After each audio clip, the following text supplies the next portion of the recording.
ขอถวายความนอบน้อมต่อองค์พระรัตนตรัยอันมีพระพุทธเจ้าพระธรรมเจ้าและพระสังฆเจ้าอันเป็นติปกห่มเกล้าเกษาของเหล่าบรรดาพุทธศาสนิกชนทุกท่านขอถวายความเคารพมายังพระมหาเถระพระเถรานุเถระครูบาอาจารย์เจ้าทุกตนทุกองค์ขอเจริญปอนกับบรรดาพุทธศาสนิกชนคนดีมีศีลมีธรรมทุกผู้ทุกท่านวันนี้รายการศิริธรรมกำเมืองโดยอาตมาภาพพระครูศิริธรรมบัณฑิตอาจารย์ประจำวิทยาลัยสงฆ์นครลำปาง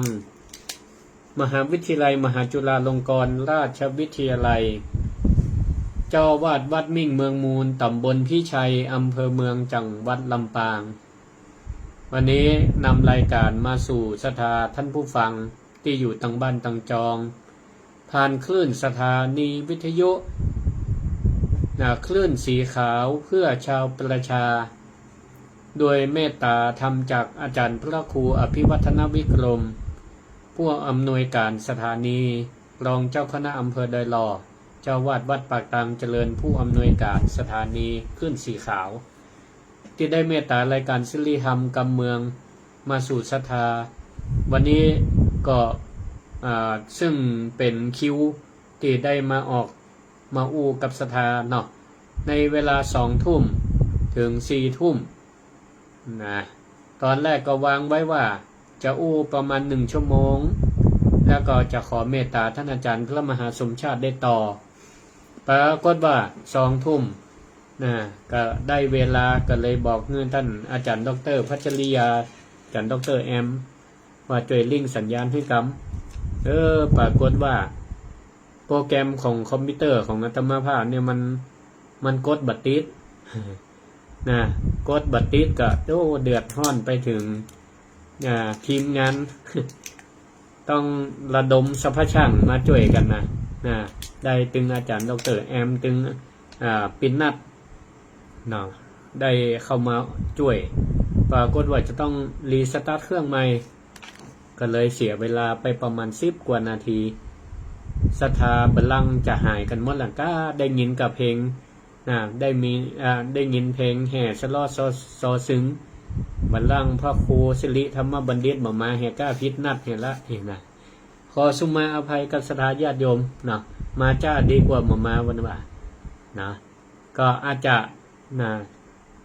ชดเชยทดเวลาบาดเจ็บยังนักฟุตบอลเนี่ยกันเนาะทดเวลาบาดเจ็บแล้วกันเนาะ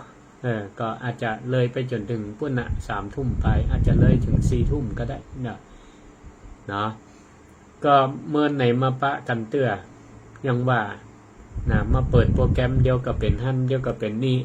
ขันตั้งให้จะบ่เติมเขาศรัทธาญาติโยมทั้งหลายวันนี้ยายพรมันจะเช็คเวลาว่าดีบ่ดีกันเนาะเจริญพรว่าจะได้ยังฟังอยู่เสียงดีเนาะเสียงดีเนาะขอบคุณขอบคุณเด้อดีละยายพรโทรมาว่าฟังอยู่แสดงว่า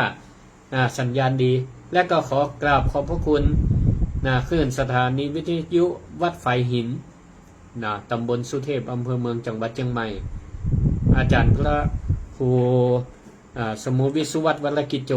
ที่เป็นได้ลิงก์รายการศิริธรรมกำเมืองไปสู่ศรัทธาที่ฟังคลื่นวัดไฟหินตัวเนาะก็คืนนี้ก็ถือว่าเป็นแหมคืนหนึ่งเนาะที่เอาได้มาพบมาปะกันมาปะพระครูศิริธรรมบัณฑิตเบอร์โทรศัพท์064-949-5999จดไว้ก่อนห้ามโทรเถอะ เดี๋ยวอาตมาจะลืมว่าอ้วอย่างไปห้อง064-949-5999บอกซ้ำแหมข้างว่าเบอร์โทรนี่บ่ใช่เบอร์โทรสถานีวิทยุเนอะสถาญาติโยมทั้งหลายจดเอาไปแล้วเนี่ยเอาไว้โทรตอนพระครูศิริธรรมบัณฑิตออกรายการเท่าอันบางเตือนนี่ก็โทรมา นะบางเทื่ออาตมาบ่เคยห้าพ่อกว่าศรัทธาเปิ้นจะเสี่ยงสตังค์เนาะฮู้ละว่าศรัทธาโทรมาเนี่ยถ้าจะโทรเข้ารายการแต่มันบ่ใช่พ่อครูสิริออกนะกะเป็นครูบาอาจารย์ตนอื่นออกแต่ศรัทธาอาจจะเข้าใจว่าเบอร์โทรนี่มันเป็นเบอร์โทรของสถานีก็บอกว่าบ่ใจเน้อนะถ้าโทรมาแล้วเนี่ยบ่รับหรือปฏิเสธสายก็โปรดเข้าใจว่าบ่อยากจะฮื้อศรัทธาได้เสี่ยงสตังค์กะโทรนะเพราะเปิ้นตั้งใจอยากจะโทรไปสนทนากับครูบาอาจารย์ที่เปิ้นออกรายการเนาะเอาละวันนี้เราก็มีโอกาสได้มาพบมาปะกับศรัทธาญาติโยมทั้งหลายผ่านตั้งเสียงนะผ่านตั้งขึ้นวิทยุเอานะบ่หันหน้าหันตากันนึกภาพเอาก็ได้เนาะว่าเสียงจะอี้หุ่นจะอี้เนี่ยมันหุ่นใหญ่หุ่นน้อยก็นึกภาพเอาคนเดียวหรือว่าเกยปะเกยปบกันแล้วก็คงจะจำหน้าจำตากันได้นะแล้วก็มีแหมช่องทางหนึ่งที่ตอนนี้กำลังถ่ายอยู่ก็คือทาง Facebook Live นะ Facebook Live นี่ก็ถ่ายทอดสดสำหรับศรัทธาที่เปิ้นติดตามทางคลื่นทาง Facebook ก็บ่ฮู้มันออกก่อนนี่มีคนเข้าพอสักคนกำเตือนก็ว่ากันไปเนาะศรัทธาญาติโยมทั้งหลายนะเสียงรายการศิริธรรมกำเมืองซึ่งก็พูดจากันเป็นภาษากำเมือง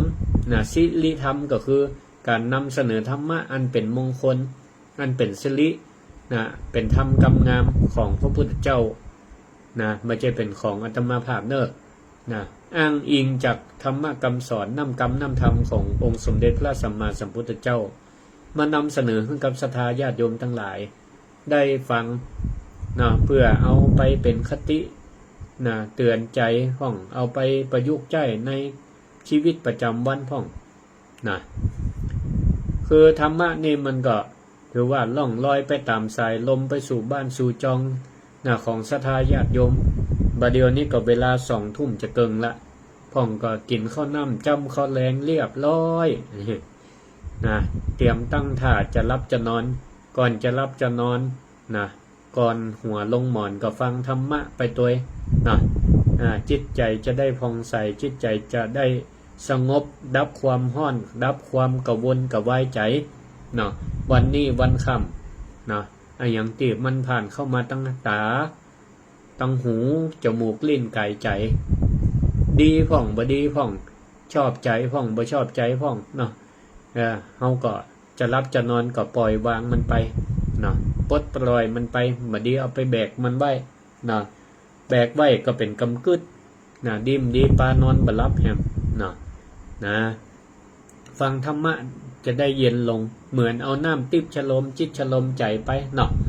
ศรัทธาญาติโยมตั้งสาธุชนทั้งหลายตอนนี้ก็มีผู้เข้ามาชมใน Facebook Live อนุโมทนาเจริญพรตวงสื่อมาน้อยขออภัยเด้อ พ่อบ่เคยหันพ่ออภัยพ้องแต่ก็อนุโมทนาสาธุกับศรัทธาญาติโยมทั้งหลายบ่เคยมีไผถวายดาวใน Facebook กำเตือ ใครจะเป็นผู้ถวายคงจะศรัทธาญาติโยมเนอะชีวิตของคนเฮาทุกวันนี่แปลกเหมือนกันเนอะแปลกจะได้เวลามีเรื่องอะไรอย่างที่บ่ดีบ่งามเกิดขึ้นกับตัวเฮาเองนี่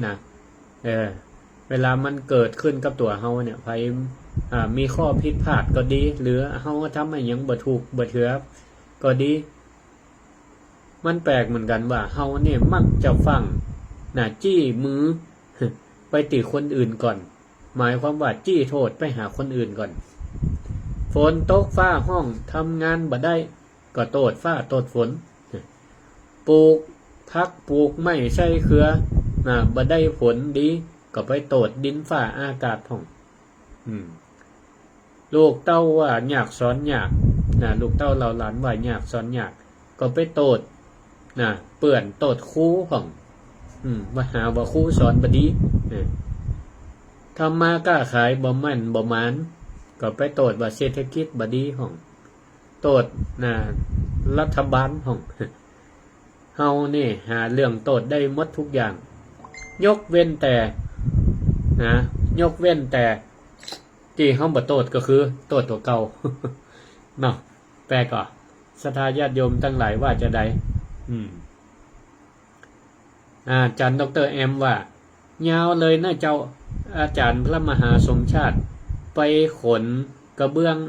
หลังคามาอิดออนถ้าจะบ่ไหวแม่นละเนาะวันนี้ท่านผู้อำนวยการเปิ่นลง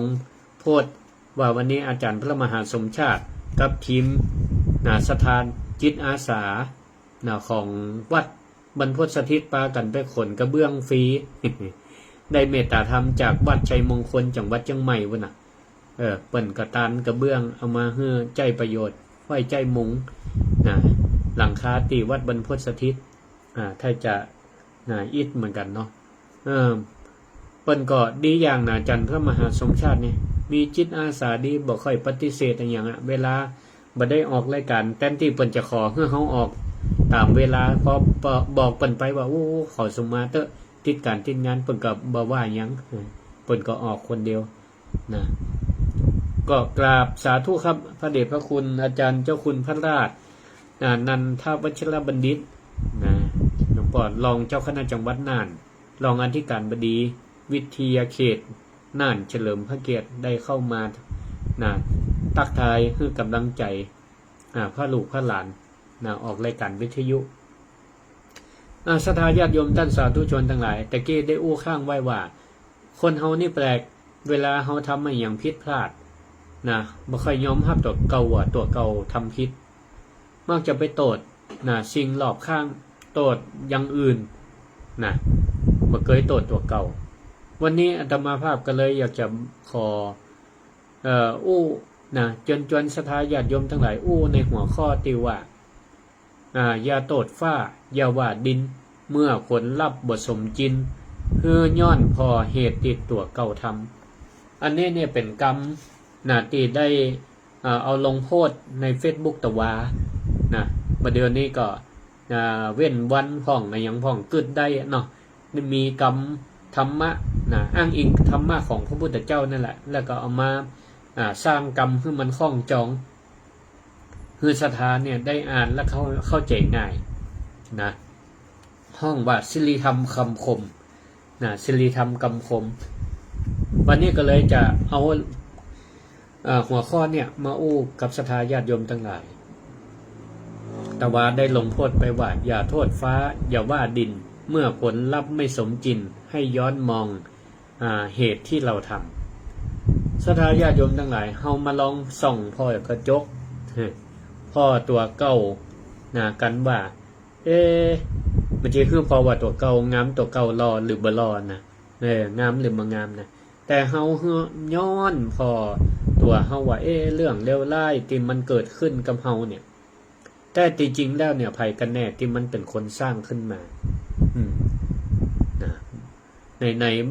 หลายๆคนตึงเปิ่นตึงตัวมันตึงโอดบ่ได้เนาะนึกถึงอดีตที่ผ่านมานี่บางเทื่อก็เฮาอยู่กับปัจจุบันแล้วปัจจุบันเนี่ยบางเทื่อมันก็สร้างความทุกข์ยากลำบากให้กับตัวเก่าเฮาก็มักจะไปย้อนพออดีตแล้วบางเทื่อก็เฮาก็บ่ได้ยอมรับว่าตัวเฮาเนี่ยได้สร้างอะไรอย่างได้สร้างเหตุอะไรอย่างไว้ในอดีตเฮามักจะไปโทษสิ่งรอบข้างกันเป็นเสียส่วนมากวันนี้ก็เลยจะกันในเรื่องนี้ว่าเรื่องราวอย่างต่างๆที่มันผ่านมาในอดีตเนี่ยแต่จริงๆแล้วเนี่ยไผกันแน่มันเป็นคนสร้างขึ้นมาศรัทธาญาติโยมท่านสาธุชนทั้งหลายในทางพระพุทธศาสนาเฮาเนี่ยพระพุทธองค์ทรงสอนหลักความจริงอันหนึ่งที่ห้องว่ากฎแห่งกรรมกฎแห่งกรรมหรือกฎแห่งเหตุและผลมันเป็นกฎของธรรมชาติเนาะเหมือนกับน้ำที่มันต้องไหลจากที่สูงลงสู่ที่ต่ำเหมือนไฟที่มันต้องร้อนเราจะไปบังคับบ่ให้น้ำมันจะไหลจากที่สูงลงสู่ที่ต่ำหรือบังคับไฟบ่ให้มันร้อนมันก็เป็นไปบ่ได้มีพุทธภาษิตบทหนึ่งที่เฮาทั้งหลายคุ้นหูกันดีแล้วก็ได้ยินพระสงฆ์องค์เจ้าเปิ้นเอามาเทศน์มาสอนมันก็คือภาษิตที่ว่าจะได้ ละยาทิสังละพเตพีชังตาที่สังละพเตพลังเนาะอันนี้ศรัทธาอาจจะได้ยินมันยาที่สังแปลว่าบุคคลวานพืชเช่นใดนะยาทิสังวะพเตพีชังนะวะพเตพีชังคนวานพืชนะเช่นใดตาที่สังละพเตพลังก็ย่อมได้รับผลเช่นนั้นนะอันนี้คือคำสอนบนนี้ก็มีความชัดเจนแล้วก็ตรงไปตรงมาที่สุดละที่ศรัทธาญาติโยมตั้งหลายได้เคยได้ยินได้ฟังคือความหมายแห่งย่างก็เปรียบเทียบง่ายๆก็คือว่านะคนหว่านพืชเช่นใดย่อมได้รับผลเช่นนั้นก็เปรียบเหมือนกับเฮาปลูกนะเอาเม็ดมะม่วงไปบงนะไปบงไปเพาะไปปลูกเนี่ยมันก็ต้องนะใหญ่ขึ้นมามันก็ต้องเป็นเก้ามะม่วงแล้วก็เป็นหน่วยมะม่วงเขาจะไปหวังว่ามันจะออกลูกเป็นอย่างอื่นมักทุเรียนไปปลูกมะม่วงแล้วจะให้มันเป็นทุเรียนมันก็คงบ่ใจ มันก็คงเป็นไปบ่ได้ถ้าเขาปลูกพริกมันออกมาผลออกมาก็ต้องเป็นเม็ดพริกนะที่มันมีความเผ็ดจะไปหวังให้มันหวานนะเหมือนลำไยก็บ่ใจนะพริกหวานนี่มีอยู่แต่มันจะให้มันหวานอย่างลำไยมันก็บ่ใจนะอันนี้คือความหมายของว่าหวานพืชเช่นไรย่อมได้ผลเช่นนั้นเนาะชีวิตของคนเฮาก็เหมือนกันศรัทธาญาติโยมท่านทั้งหลาย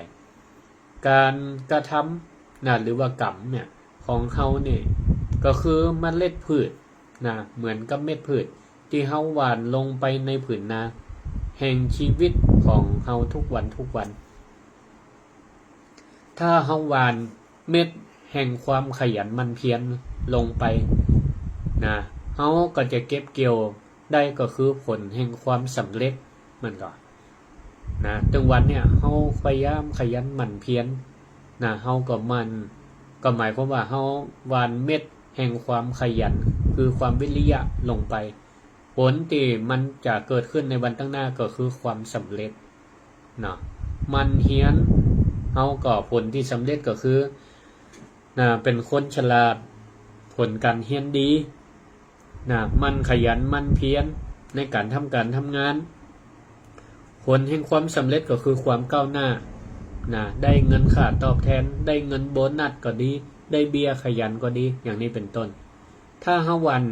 เม็ดแห่งความเมตตาเมตตาคือความปรารถนาดีอยากให้คนอื่นมีความสุขกรุณาเอ็นดูสงสารช่วยให้เปิ้นพ้นทุกข์ถ้าเฮาหว่านเม็ดแห่งความเมตตาและกรุณาลงไปในชีวิตของเฮาก็จะเก็บเกี่ยวได้ผลก็คือว่าผลนั่นก็คือมิตรไมตรีอันดีงามมีเปื่อนป้องบริวารมีคนฮักคนหุมบางว่องบ่ต้องไปเสาะขอยันเมตตามหานิยมกระถุงกระถาของดีจากที่ไหนละปลูกเมล็ดแห่งความเมตตากรุณาเนี่ยศรัทธาญาติโยมทั้งหลายนะเมตตาปรารถนาดีต่อกันและกันช่วยเหลือเกื้อกูลกันเนี่ยไม่ต้องห่วงคนฮักคนหุมแน่นอนนะมีแต่คนฮักถ้าเฮาหว่านเมล็ดแห่งความขี้คร้านนะมันหว่านเมล็ดแห่งความขี้คร้านนะลูกควายการงานบ่ค่อยทำอ้างมักอ้างว่าหนาวร้อนหิวใครอยากหิวกระหายน้ำอย่างนี้เป็นต้นนั่นคือเฮาหว่านเมล็ดแห่งความขี้คร้านลงไปผลที่ได้ก็คือผลเก็บเกี่ยวก็เป็นจะได้ความล้มเหลวความล้มเหลวความทุกข์ความจนถ้าเฮาหว่านเมล็ดแห่งความโกรธความโกรธจังอาฆาตพยาบาทต่อกันและกันเฮาก็จะเก็บเกี่ยวได้ผลก็คือความห้อนเดือดเนื้อห้อนใจความอิจฉาริษยามีแต่คนบ่ชอบมีแต่คนจังอย่างนี้เป็นต้นเพราะฉะนั้นแล้วศรัทธาญาติโยมทั้งหลายผลลัพธ์ที่เฮาปะกันอยู่ทุกวันเนี่ยมันบ่ได้เกิดขึ้นมาลอยๆมันบ่ได้เกิดขึ้นมาลอยๆ และมันบ่ได้เกิดเพราะไผเป็นผู้บงการให้มันเกิดบ่จะเกิดเพราะบางคนก็ไปหาว่าผีเนี่ยพ่องฟ้าลิขิตพ่อง นะชะตาฟ้าลิขิตพ่องยังเป็นต้นเนี่ยนะหาว่าอันสิ่งบ่ฮู้บ่หันนะผีตักผีตอผีเนี่ยพ่องอีเป็นต้นสิ่งเหล่านี้เนี่ยที่มันผลกระทบที่เกิดขึ้นกับเฮาวันนี้มันก็เกิดจากอดีตนะเฮาบ่สามารถปฏิเสธได้มันเกิดจากเหตุก็คืออดีตและที่นี่อดีตก็เพราะไผมันบ่ใช่เพราะฟ้าดินกันแกล้งบ่ใช่เพราะโชคชะตาฟ้าลิขิตนะบ่ใช่ว่าโชคชะตาเล่นตลกอะไรอย่างกับเฮานี่นะแต่ทั้งหมดทั้งมวลเนี่ยมันเกิดจากเหตุคือการกระทำสิ่งที่ทำคำที่พูดใจที่เราคิดนั่นแหละที่มันเกิดขึ้นในอดีตมันก็เลยส่งผลปัจจุบันขณะนี้มันก็เลยเกิดผลกับเฮาถ้าปัจจุบันนี้ใจเฮาดีมีความสุขมีความผ่องใสบ่ทุกข์บ่โศกก็เพราะว่าเฮาสร้างเหตุไว้ดีในอดีตเพราะสิ่งที่เราทำกรรมที่เราพูดใจที่เราคิดเฮาก็ทำดีพูดดีคิดดีนั่นแหละปัจจุบันมันก็เลยดีถ้าเฮาเข้าใจเจ้าอี้แล้วเนี่ยเฮาก็จะได้เลิกโทษคนอื่นเฮาจะได้เลิกโทษคนอื่นโทษฟ้าโทษอันชะตาฟ้าลิขิตโทษนั่นโทษนี่โทษผีสางเทวดานางไม้แล้วเฮากลับมาพอที่ตัวเก่ากลับมาพอที่ตัวเก่าเพื่ออยากจะให้หันภาพที่มันชัดขึ้นเป็นตะกี้อู้ถึงธรรมาธิฐานเขาก็ลองยกตัวอย่างเป็นบุคลาธิฐานให้ฟังมีเจ้านา2คนศรัทธาญาติโยมทั้งหลายคนหนึ่งชื่อว่านายบุญมาแถมคนหนึ่งก็ชื่อนายกันทะ2คนเนี่ยมีตีนาติดกันมีตีนาที่มันอยู่ติดกันเลยนายบุญมาเนี่ยก็เป็นคนมั่นเป็นคนมั่นเป็นคนขยันลูกเจ้ามานี่ก็ลงตรงลงนาไถนาถางหญ้าปลูกนาปลูกข้าวหน้าฝนก็รีบตกกาหวานกาลกกาปลูกข้าวอย่างนี้เป็นต้นปลูกแล้วก็มันใส่ปุ๋ยก็ให้ดูแลอย่างดีกำจัดวัชพืชพอเข้าออกหลวงเหลืองงามเต็มตรงนายบุญมานี่ก็เก็บเกี่ยวได้ผลผลิตที่มันเต็มเม็ดเต็มหน่วยเอาไปขายก็ได้เงินได้ทองเป็นก็เป็นกำชีวิตก็บ่ทุกข์บ่ลำบากส่วนนายกันทะเป็นคนขี้ข้านวันๆก็เอาแต่นอนนอนฝันหวานไปวันๆล้อกับวันที่1วันที่16ฝันหวานแต่ยังตะวานี่ฝันหวานพอดินฟ้าอากาศบ่ดีก็อ้างว่าโอ้ฝนมันจะตกจะได้ทำนาบ่ได้ก็เลยบ่ทำพอแดดออกฮ้อนฮ้อนนิดฮ้อนน้อยก็ว่าโอ้แดดจะอีไผจะไปสู้ไหวไผจะไปยะการกลางต้งกลางหน้าให้มันเหงาสมาเตอร์ตกลงก็บ่เป็นอันทำบ่เป็นทำอันบ่เป็นอันยากการยากงานสักอย่างก็เลยบ่เป็นชิ้นเป็นอันพอถึงเวลาเก็บเกี่ยวตรงหน้าของนายกันทะก็มีแต่หญ้าขึ้นเข้าก็บ่มีสักเม็ดพอบ่มีเงินจ่ายก็ไปนั่งปรับตุกไปนั่งปรับตุกโตดฟ้าโตดฝนนั่นโตดดินว่ามันบ่ดีว่ามันบ่ดีบ่เหมือนกับตรงของนายบุญมาศรัทธาญาติโยมทั้งหลายเฮาได้ฟังเยอะๆแล้วเฮาก็สามารถพิจารณาได้ว่าผลลัพธ์ของคน2คนเนี่ยมันต่างกันอย่างฟ้ากับดินเนาะเพราะว่าเพราะมันเป็นเพราะฟ้าดินลำเอียงกับนายบุญมานักกว่านายกันทะก็หรือว่ามันเป็นเพราะอะไรอย่างเป็นเพราะเหตุ ตีเขาทั้งสองคนได้ทำหรือเปล่าคำตอบก็คือมันบ่จะเป็นเพราะดินฟ้าอากาศหรือว่าเทวดากันแกล้งแต่มันเป็นเพราะเหตุที่สองคนเนี่ยได้สร้างเหตุไว้บ่เหมือนกันนั่นเองในชาดกอันหนึ่งชื่อว่าจุลกะเศรษฐีชาดกก็มีเรื่องย่อในสมัยพุทธกาลมีคนคนหนึ่งชื่อว่าจุลันเตวาสิกซึ่งก็เป็นคนฉลาดมีปัญญามีไหวพริบวันหนึ่งก็ได้เดินไปไปปะซากหนูตายไปปะซากหนูตายข้างทางที่นี่ก็ในคณะที่คนอื่นเปิ่นเดินผ่านไปผ่านมาบ้องผ่องก็จะเงี่ยมซากหนูตายก็บ้องผ่องก็เกิดความรังเกียจเตียวไปไกลๆก็มีเกิดความรังเกียจซากหนูตายแต่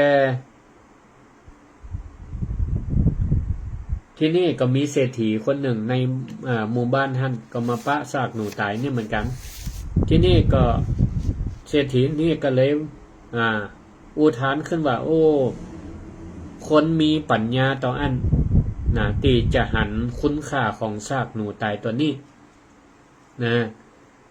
แล้วก็คนมีปัญญาเนี่ยจะสามารถสร้างเนื้อสร้างตัวเป็นเศรษฐีได้ก็เพราะซากหนูตายตัวนี้ตัวเดียวเสร็จแล้วก็เดินจากไปนายจุ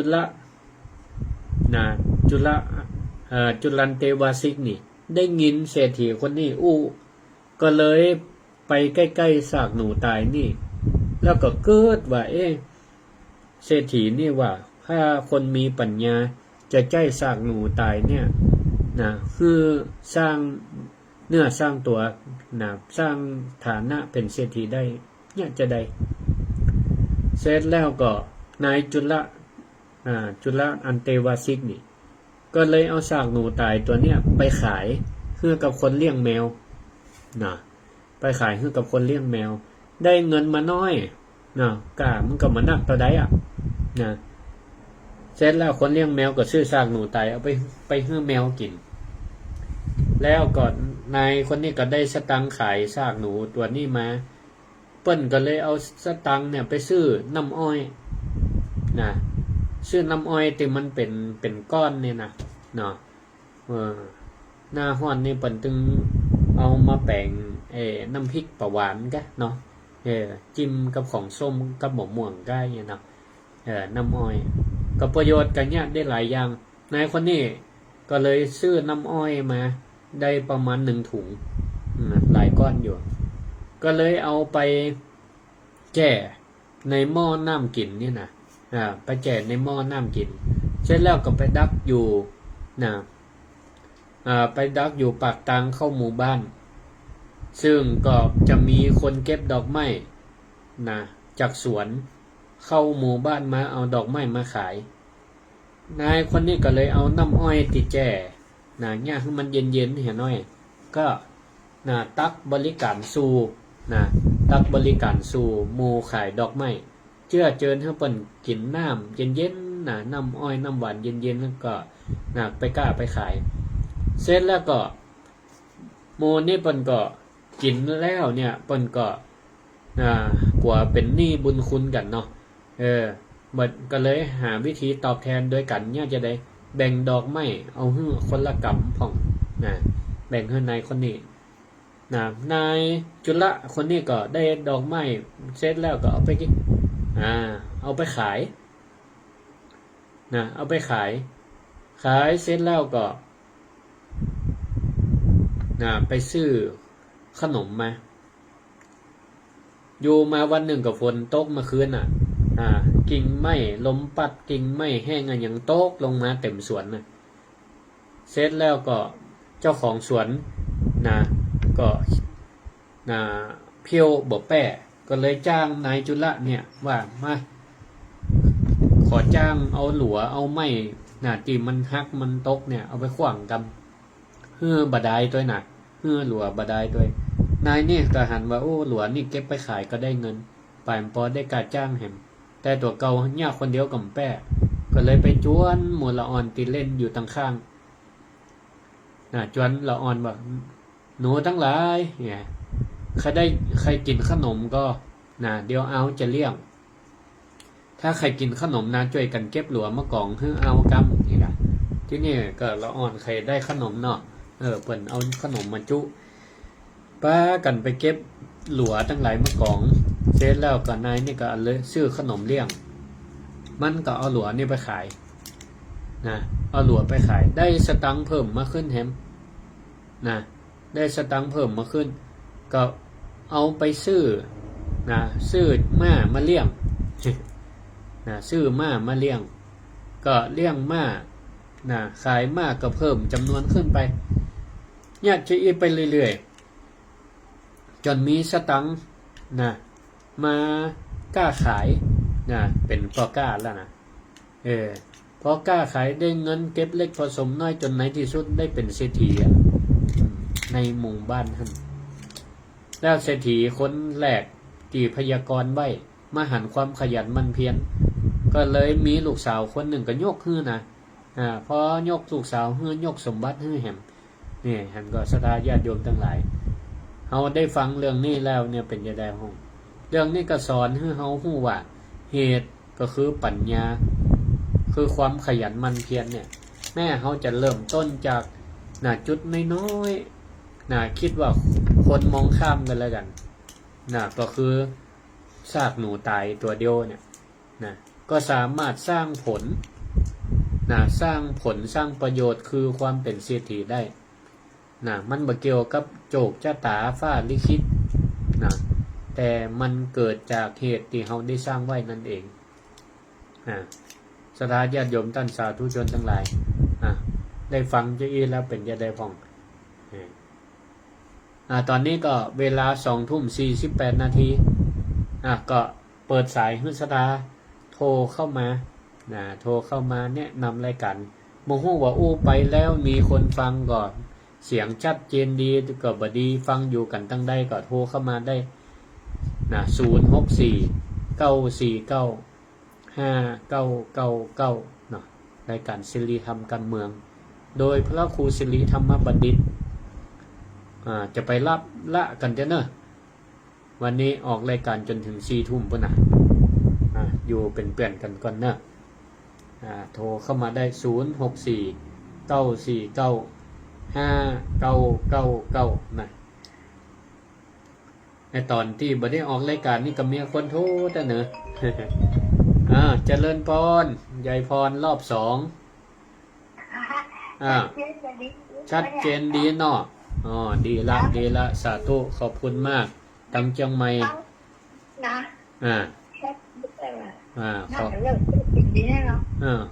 ขอบคุณโทรกูรายการเหมือนกันเนาะดีละดีละสาธุขอบคุณยายพรเนอะเจ้าเจริญพรเจ้า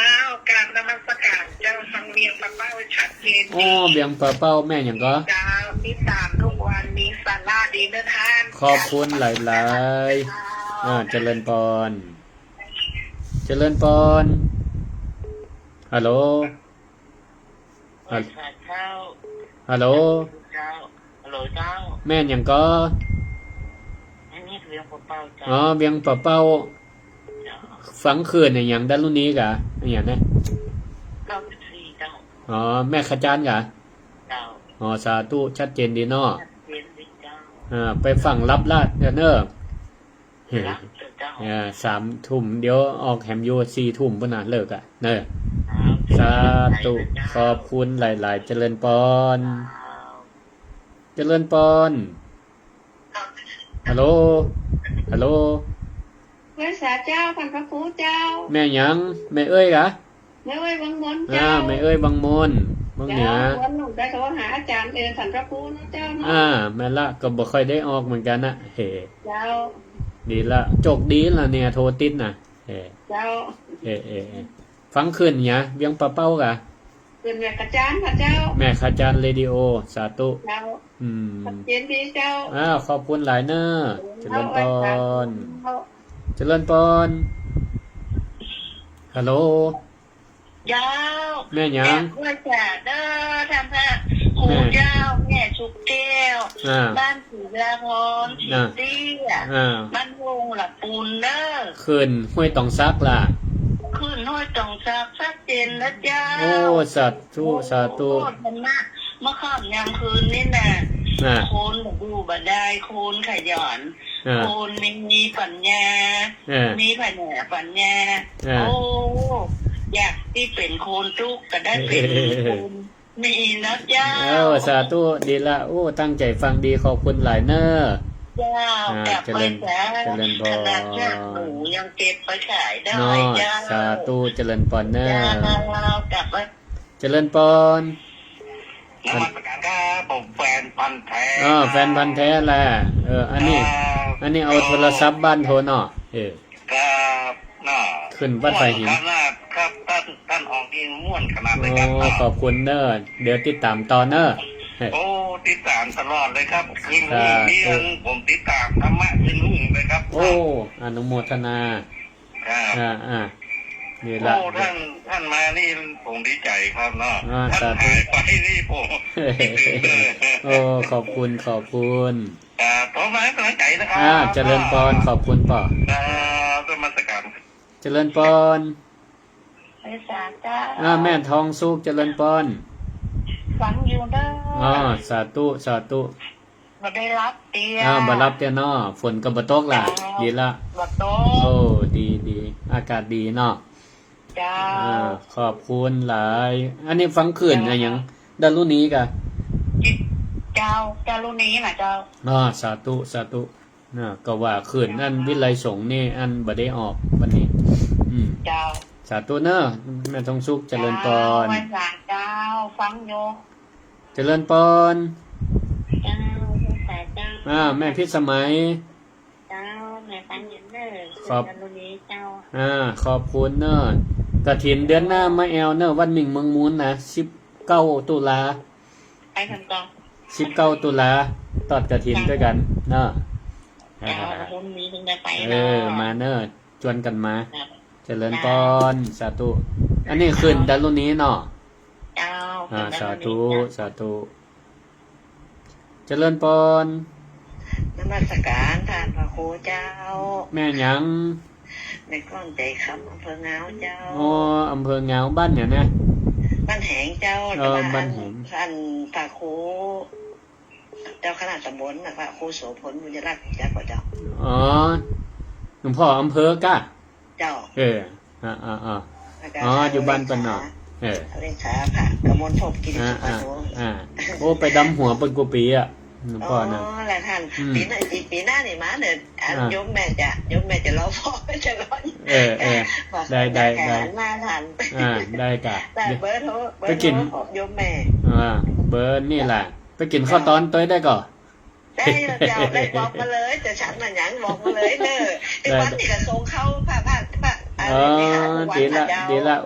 บอกเปิ้นเตอร์เปิ้นฮู้จักอยู่หลวงพ่อเจ้าประเด็นเนี่ยผ่านบ่ขายสบายเจ้าเข้าโรงพยาบาลทันก็เจ้ากะเดี๋ยวมีโอกาสไปมาเดี๋ยวนี้ออกมาแล้วออกมาเดี๋ยววัดละเจ้าสบายดีเดี๋ยวดูแลเปิ้นเนาะเจ้าฉันยังได้ของเจ้าสาธุเจ้าสาธุท่านเจริญพร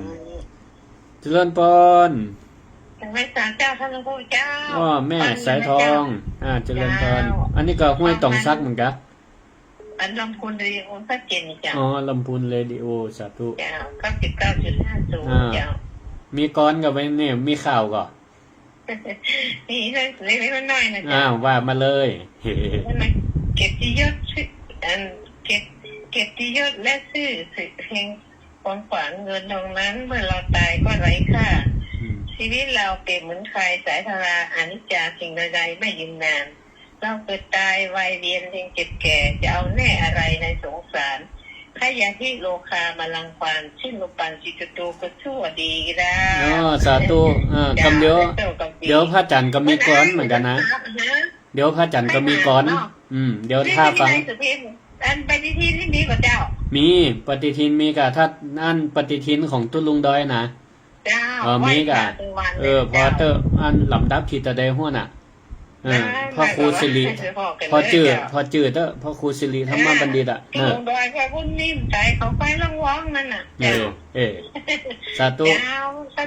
ขอบคุณแม่สายทองเจริญพร เจ้ากับไว้สาเจ้า เจริญพร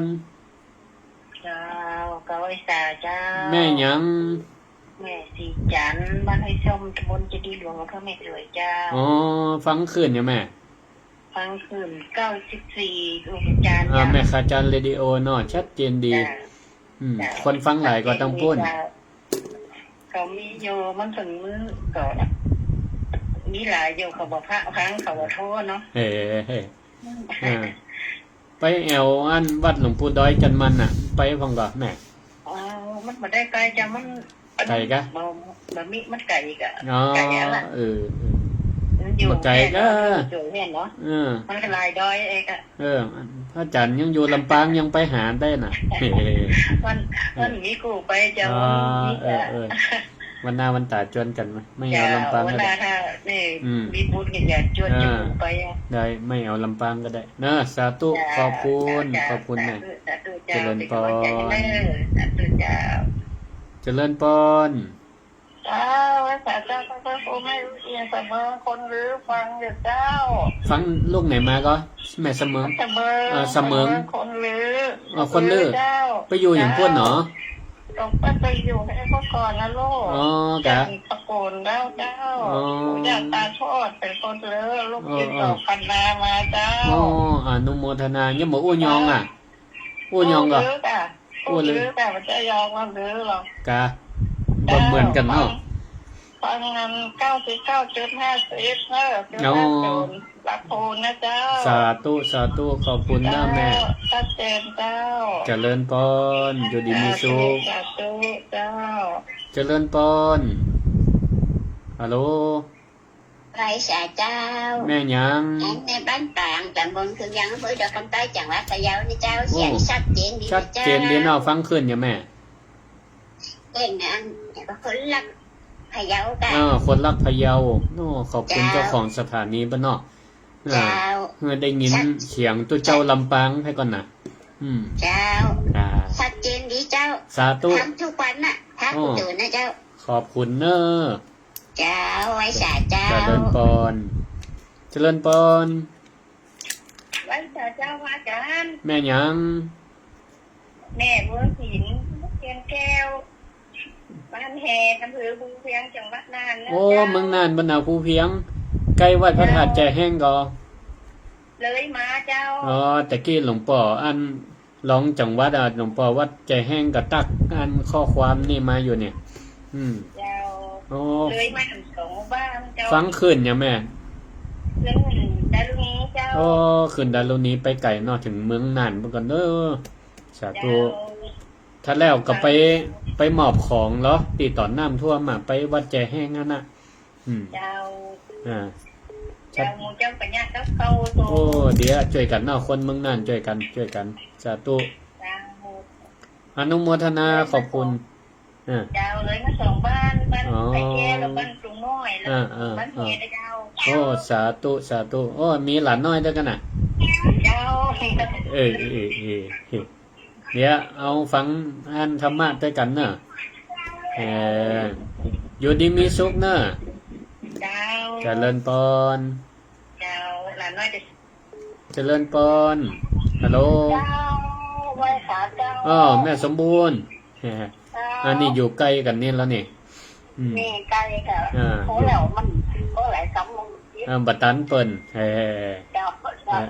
เดี๋ยวเขาคนที่ข้ามเนี่ยมันตรงนี้คือมากมั้งน่ะเฉพาะมันเจ็บหอมเราหยุดถึงได้เจ๋งขนาดนั้นสาธุตั้งใจฟังดีละเนอะอยู่ดีมีสุขเจริญพรเจริญพรไว้จ้าพระพุทธเจ้าฟังเยอะแม่เนี่ยแม่เลือนเจ้าแม่เลือนสันต่อ แม่เรือนเซนตอ วังเหนือ อย่างวันกันตา ฟังตั้งแต่6 โมงเปนละก้า เจ้าเป็นต้นมาแล้ว ฟังตั้งแต่ท่านเจ้าคณะอำเภอออกเปนละเนาะเจ้าได้โทร อัดเสียงมาเปิ่นให้สายจนกัน ทุกคนโทษนักลำไปเนาะ อันนี้โจกดีนะเนี่ยโทรติดเนี่ยเนาะ เจ้าเนี่ยหมุนนักอันนี้ฟังขึ้นแม่ขจานกะ เจ้าแม่ขจานหมดเลยเจ้าดีชัดเจนดีเนาะ เจ้าชัดเจนดี สาธุ แต่งพระครูได้ ขอบคุณหลายหน้าแม่เนาะ เจ้าสาธุเจริญปอน เจ้ากลับไปศาลเจ้าหน้าตะปู แม่หยังก็ อยู่เนอแม่คนไรพุงพิงเมืองเป้าเจ้า โอ้มึงเป้าเชียงใหม่เนาะ เจ้า ขึ้นอย่างนะแม่ ขึ้นดารุณีเจ้า โอ้ดารุณีไปไก่เนาะถึงเมืองเป้าหลายตีหลายตัง ฟังกูคืน โอ้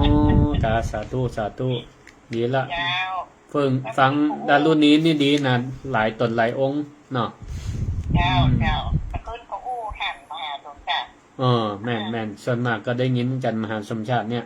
พ่อครูสิริเนี่ยเหมือนไหนมาพกมาเตือนึง นั้นกดมาแถวบ้านแม่ได้ล้อคนเดินทุดง จ้ะดีละเปิ่นปานลบควรเพียรอนุโมทนาสาธุขอบคุณที่โทรหากันเนอะเจริญปอนสาธุขอบคุณทุกสายที่โทรหากัน ขอย่างกินน้ำสักกำบ่เนาะเดี๋ยวสถาก็ฟังเพลงขั้นเวลาไปก่อนเนอะเดี๋ยวก็มาปะกันแฮมราชสถาญาติโยมตั้นสาธุชนตั้งหลายขออนุญาตรับสายกันเด้อเจริญปอน กับแม่สา แม่อย่างกะ จำตองเจ้าเป่าปองเป่าเจ้าสาธุฟังขึ้นยังแม่ขึ้นหัวตองซักแท้กันห้วยตองซักเนาะสาธุชัดเจนดีเนาะเป็นกำลังใจให้เนอะโอ้ขอบคุณแม่สู้นะเดี๋ยวมีคนฟังกับมีคนอู้เนาะสาธุอยู่กับธรรมะนี่ละเดี๋ยวละอันฟังช่วง2 ตอนเนอะขอบคุณหลายๆแม่เจริญปอนเจ้าสถาญาติโยมท่านผู้ฟังที่ฟังทาง Facebook ไลฟ์พานุวัฒน์แสนคำก็ดีที่ฟังอยู่ทางบ้านจากคลื่นสถานีวิทยุเป็นสถานีวิทยุเครือข่ายที่เปิดลิงก์จากคลื่นสีขาวเพื่อชาวประชาก็ดียิ่งเด็กนี่ก็ทราบว่ามีคลื่นสถานีวิทยุเจ้าของสถานีภาคธุรกิจภาคเอกชนประชาชนเปิ่นก็ได้ให้ความสำคัญกับการเผยแพร่ธรรมะของพระพุทธศาสนาผ่านสถานีวิทยุเปิ่นก็ได้สละเวลาอันมีค่าคือศรัทธาคือ FC ของเปิ่นที่ฟังรายการวิทยุของเปิ่นได้ฟังรายการธรรมะก่อนนอนซึ่งในค่ำคืนนี้ศรัทธาได้ติดตามรับฟังอยู่นี่ก็เป็น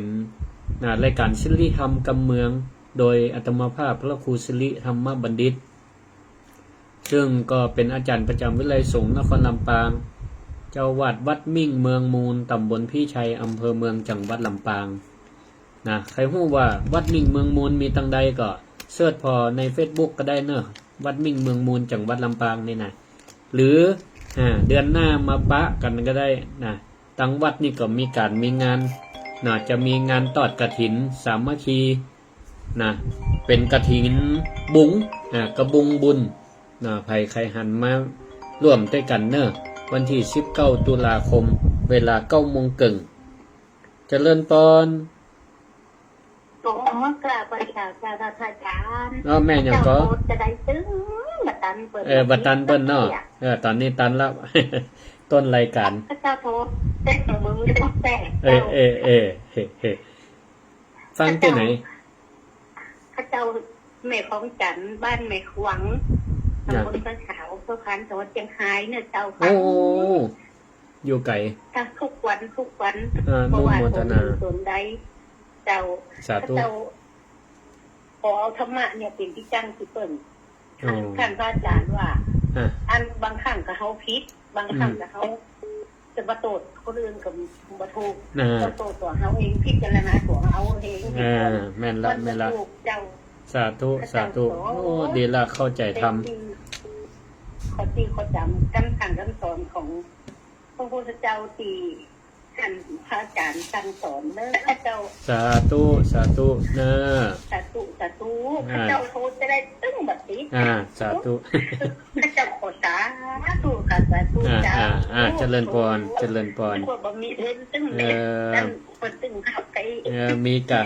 เนอะอยู่ดีมีสุขนะแม่เนอะเจริญพร เสียดายพระเจ้าไปให้กำไว้เนาะเจ็บเขาเจ็บเดียวของก็ออกตัวให้ใช้ว่ากาวันที่ป่วยเขาไปจะพระเจ้าก็สวดมนต์ไหว้ค่ะแรงเป็นวันเฮาเนี่ย ดีละ ก็ได้ด้วยบุญได้กุศลก็เจ้า ได้กะเอาคะแนนใจเฮาเติมถึงพระรัตนตรัยอ่ะ เจ้า บัดเดียวเนี่ย เจ้าไว้ เอาวัดมาอยู่บ้านเนาะพระเจ้ารบกวนท่านอาจารย์ สาธุเนอะ เวลาคนอื่น เดี๋ยวฟังรายการต่อเจริญพรอยู่ดีมีสุขนะอนุโมทนาก็หลายท่านเนาะบ่ได้ไปวัดไปวาเหมือนตะเกาตะกอนกำลังแข่งกำลังขาบดีเอาวัดมาไว้บ้านเอากะเนาะ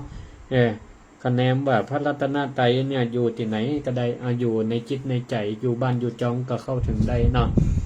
ดีละนะเฮาใจเฮามีพระพุทธพระธรรมพระสงฆ์เนาะบ่ได้ยึดในตัวคนเนาะบ่ยึดในตัวคนเจริญพร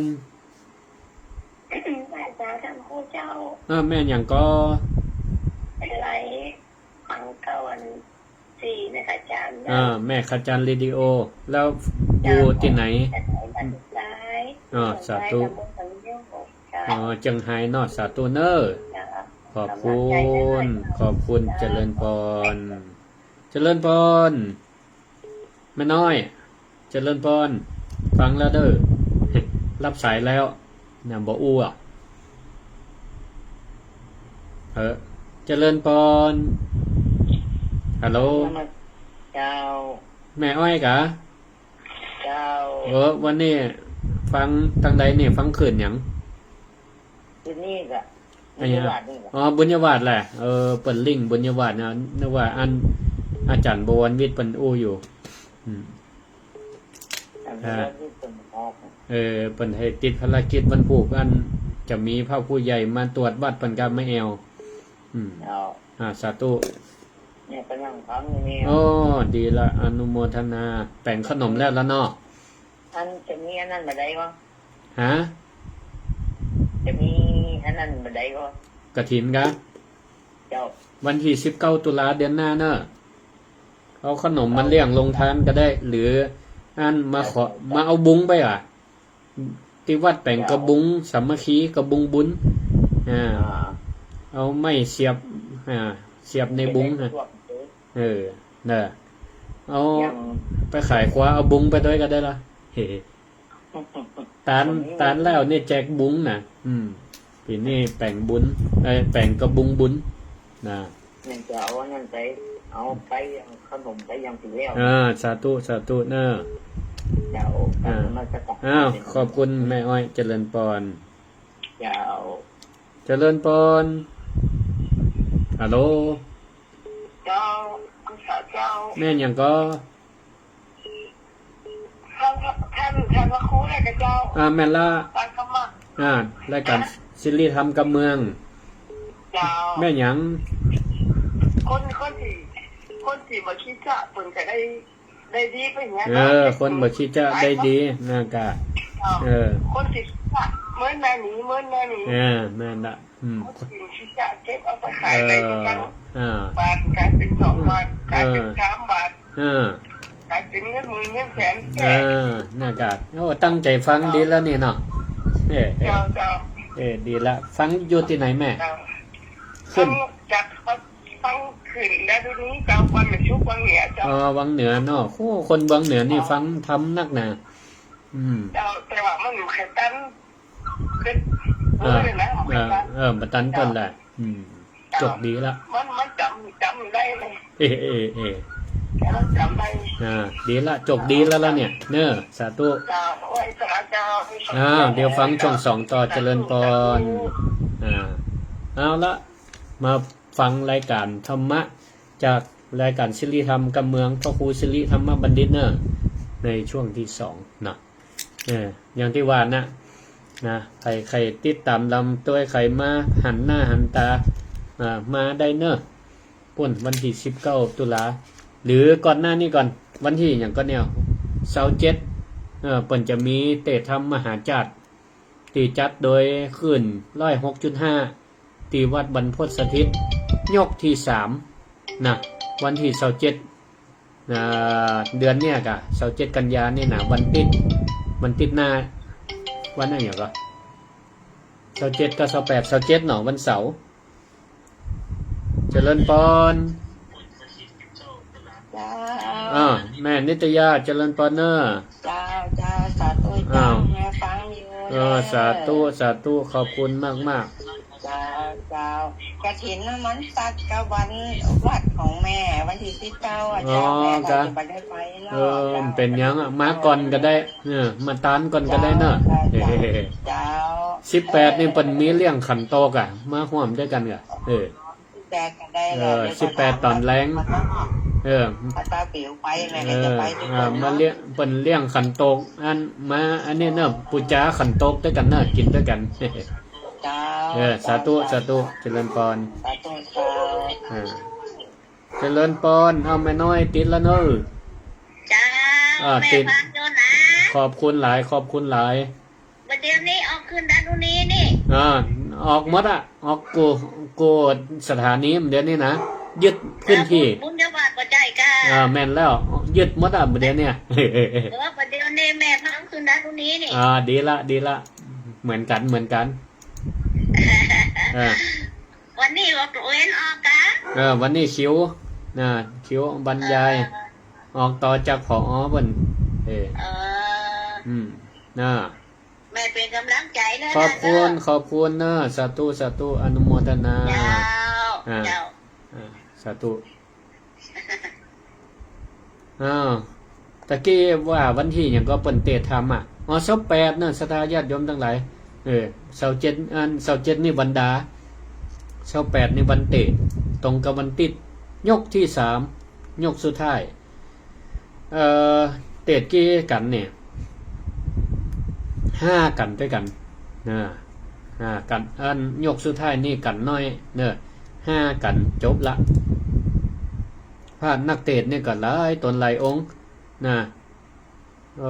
ตนนักเตะทั้งนั้นเด้อ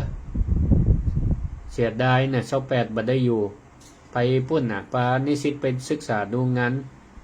ที่สระบุรีพุ่นน่ะนะแต่ก็เป็นยังยกที่2ไปห้อมเรียบร้อยละเป็นเจ้าภาพกันเตะไปเรียบร้อยละเฮานี่มันปีเปิ่งปีงูไปเป็นเจ้าภาพในนามรายการศิริธรรมกำเมืองตอนนั้นก็มีคุณแม่จงดีแม่จงดีอยู่อำเภอฝางพุ่นน่ะได้โอนสตังค์มาร่วมเป็นเจ้าภาพกันเทศโดยพระครูศิริธรรมบัณฑิตรายการศิริธรรมกำเมืองโดยวันนั้น300 บาทขออนุโมทนาตะกี้แม่ประกาศตักในข้อความว่าฟังอยู่เหมือนกันเน้อนี่นะแม่ฟังขึ้น 100.25 เมืองฝางพระบาทอุดมก็หาเป็นลิงสัญญาณอยู่บัลลับเดียเอวะนี่แม่ว่าจะฟังรายการศิริธรรมกำเมืองจนเต้าเลิกปุ่นนี่นะปุ่นเที่ยงคืนเนอะ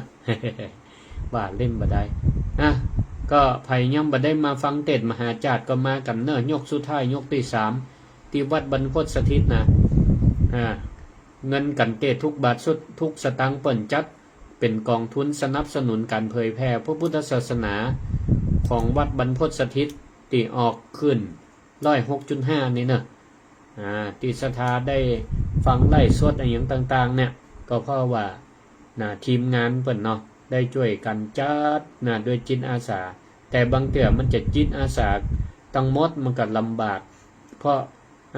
ปั๊มน้ำมันเปิ้นบ่มีจิตอาสาเติมน้ำมัน ก็จำเป็นต้องจ่ายการน้ำมันด้วยตัวเองก็อันเนี้ยก็หันใจเปิ้นเนาะ จิตอาสาพอมาเติมน้ำมันแหมเนี่ยเขาก็เลยเปิ้นตั้งเป็นกองทุนเป็นกาน้ำกาไฟเนาะของสถานีให้มันอยู่ได้แล้วก็ให้สถานได้ฟังธรรมะกำเฮาเป็นเมินเจริญปอนได้หอมได้หอมบุญนั่นได้หอมพระมหาสงสารเนาะเบอร์นี้คนนี้เนาะเบอร์ธนาคารเจ้าแม่นกันเต้นนั่นเนาะแม่นละอนุโมทนาที่เดียวกันแม่สาธุอนุโมทนาจะมีจ้างคนที่เข้าระวังอันเดียวก็ระวังงาจะมีคู่หนีบาคนที่นั่งเขานั่งใกล้ๆดอกจะมีคนที่กดขี้ไม้พึ่งมีไก่ๆจะนะจะมีจุมีผ้าคือมันทำบุญกินการนะอย่าเจ้าปริศนาธรรมสาธุเจ้าขอสาธุเจ้านี่ละศรัทธาญาติโยมทั้งหลายเนาะฟังเทศมหาจักรก็ได้อานิสงส์ผลบุญได้ม่วนได้งานได้มาปะกันคนบุญมาจุ่มกันริมดีฝนบกคลพัดจะตกเนี่ยนะแล้วตะกี้ก็ได้ฟังธรรมะเกี่ยวกับขึ้นหัวข้อว่านั่นอย่าโตดฟ้าอย่าโตดฟ้าอย่าดาวอย่าว่าดินเมื่อผลลัพธ์บ่สมจริงเฮือยอมมองเฮือย้อนมองเหตุที่เฮาทำเนี่ยจะไปโตดคนอื่นเฮือโตดตัวเฮาเองเนี่ยแน่นอนที่สุดเพราะเราเป็นผู้ทำเป็นผู้ทำเองเจริญปอนกลับไปสาแม่สิงคูนมันได้โทรหากันเหมือนแล้วไม่ได้ฟังได้ยินเสียงกันเหมือนเนาะฟังไม่ได้ยินเสียงทันกูเหมือนแล้วฟังขึ้นได้นี่กันเดียวดารุณีตะกี้นั่นดารุณีตะกี้ที่บุญยมานน่ะท่านพระอาจารย์เมื่อวานไม่บอกเปิ่นเอาเพลงเขาใช้ใช่ปะใช่เปล่าเดี๋ยวลิงหากันนะได้ยินเสียงทันพระครูกันเยอะมันก็หายไปไงตอนนี้นะเจ้ามันเสียงก้อยแล้วก็เลยย้ายมาที่ดารุณีตอนนี้แหละอันขึ้นวัดบุญยวัดก็ออกแต่ว่ามันก่อยเนาะก้อยสาธุเจ้าขอบคุณที่อันเฝ้าฟังเนี่ยจ้าขอบคุณสาธุเนอเป็นยังฟังมาฟังดารุณีชัดเจนเจริญปอนสาธุขอบคุณเนอสาธุก็แม่สีกูลเป็นว่าขึ้นวัดบุญยวาดเสียงมันเบามันบะเต่ากับฟังขึ้นดารุณีภัยอยู่ลำปางเนอะถ้าขึ้นวัดบุญยวาดมันอาจจะผิดพลาดตั้งเทคนิคระบบเสียงมันเบามันก่อยจะได้ก็ง่ายไปหมุนไปฟังดารุณีก็ได้เนอะขึ้นอย่างกับหูเฮาติดลำปางนี่หมุนไปเถอะนะเสียงพ่อครูศิริธรรมบัณฑิตอยู่ตั้งใดก็ฟังเอาได้ได้จ๋าแล้วก็ได้ยกนิทานให้ฟังถึงชาดกตัวที่นี่เฮามาฟังนิทานญี่ปุ่นของไปฟังนิทานเซนกันพ่องเนาะฟังนิทานเซนว่าเฮาจะฮู้ได้จะใดนี่นะจื่อเรื่องมันขออนุโมทนายมพี่พันนิตราที่ได้ติดตามรับฟังรายการศิริธรรมกับเมืองตัง Facebook ไลฟ์ติดตักมาโยมพี่ต่อยอันนี้อยู่ตังนนทบุรีพุ่งกะเนาะหลายที่หลายตังเนาะติดตามขออนุโมทนา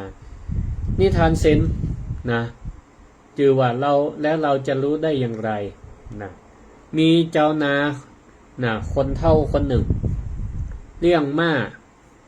เจ้านามันเลี้ยงม้าไว้ใจงาน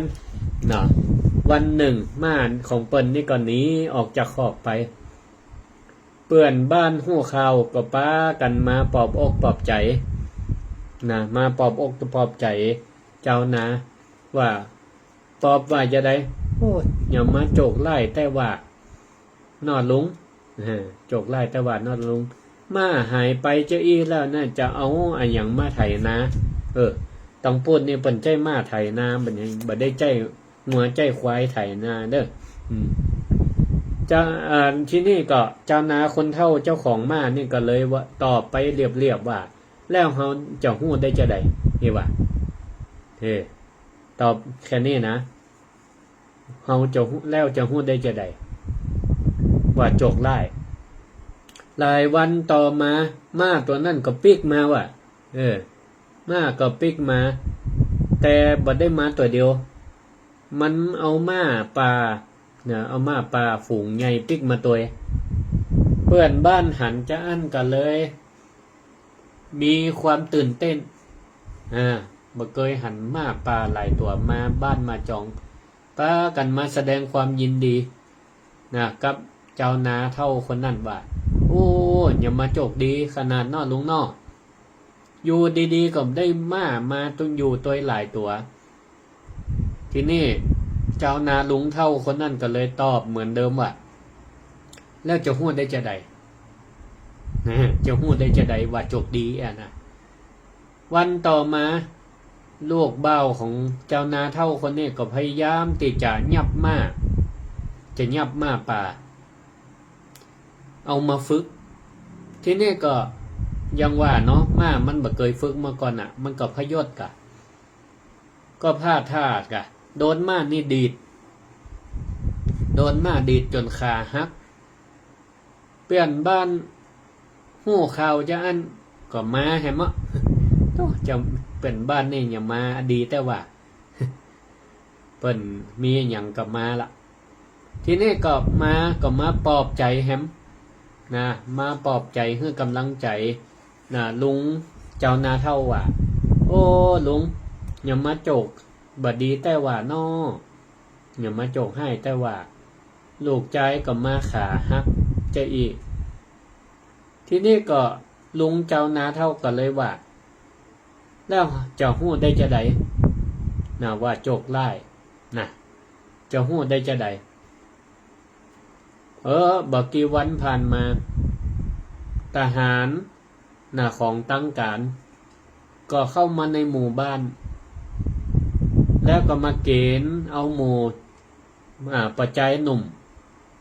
เอาไปลบมาล่างมันยังปร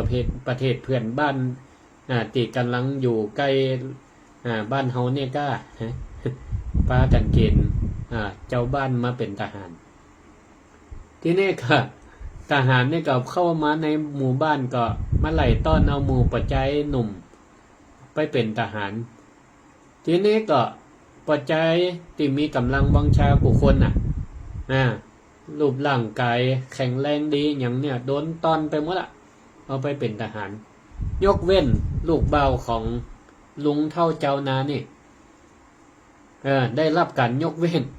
เพราะว่าเนี่ยอย่างขาหักอยู่เลยรอดหมอกบ่ได้ไปเป็นทหารสักกำทีนี้ก็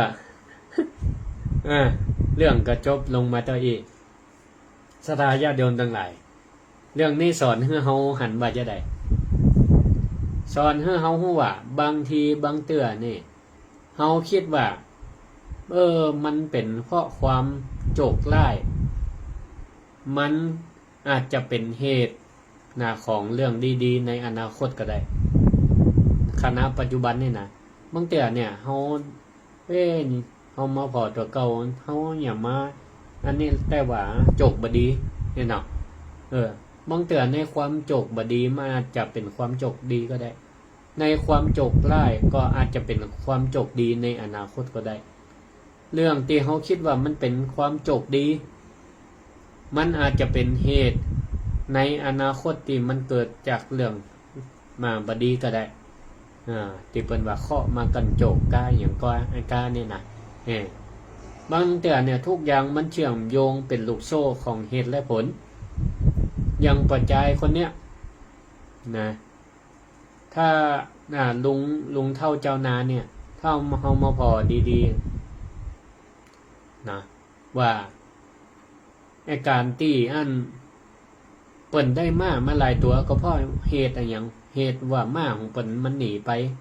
แล้วก็มันไปติดม้ามันไปติดม้าป่ากับม้าป่ามาอยู่ตัวอันนี้คือเหตุและผลปัจจัยลูกเบา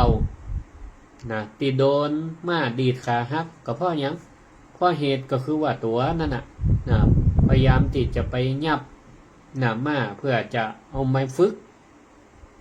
ก็ด้วยเหตุที่ว่ามันก็นะมามันก็บ่เกยเนาะมันตื่น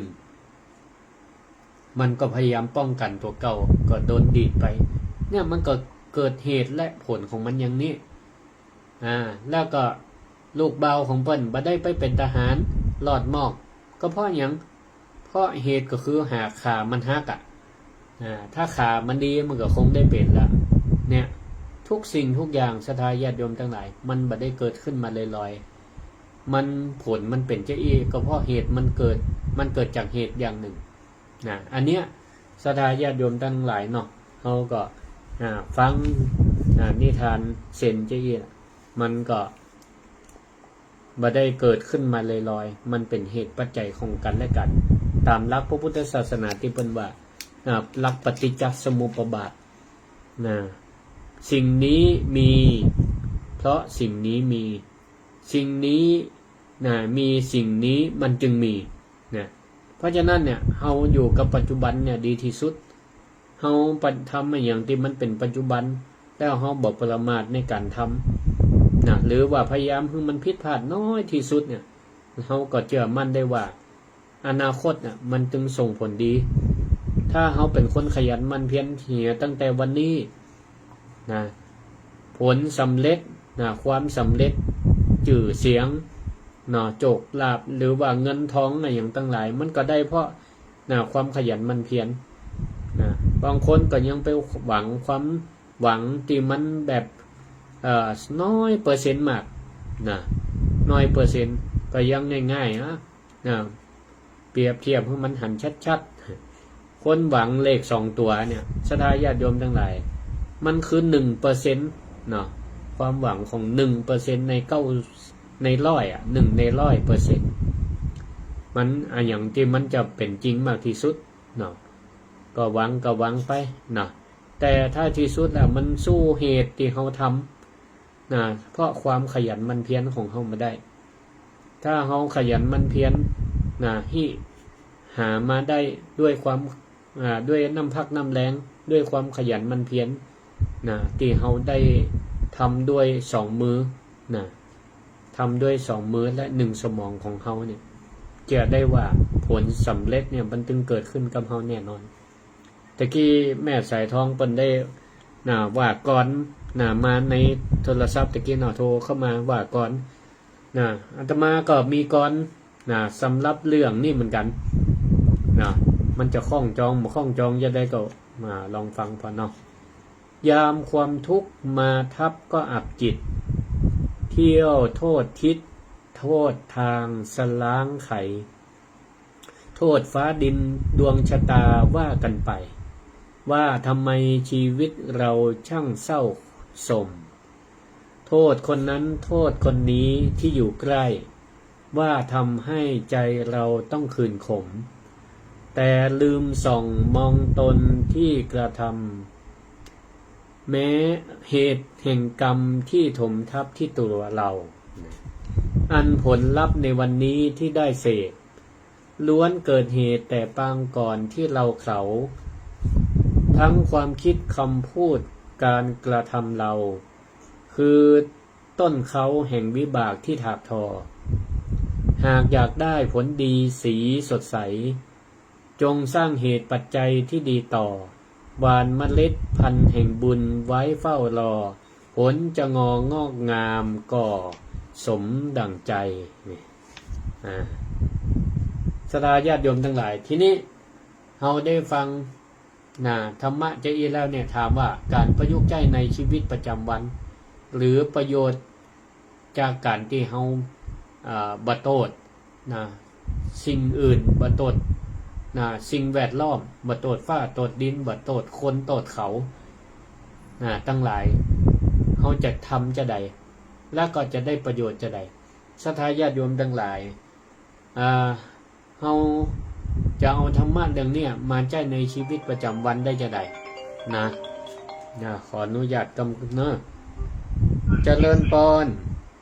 ไรจ้าพระพุทธเจ้ารับสั่งแม่ แม่เลี้ยนกะ เจ้า สาธุเนอ เอาปัดก้อนที่บนเนอ ฮะ ปัดก้อนที่บนเนอ ได้ว่า จ้าจงเจียนตนให้พ้นผิดตนเจียนจิตตนได้ใครจะเหมือนตนเจียนตนไม่ได้ใครจะเตือนคนเสียเชือนใครจะช่วยให้ตุยการพระองค์ท่านช่วยใครไม่ได้หรอกเสียงชงบอกแนวทางนำไปให้เราจงมั่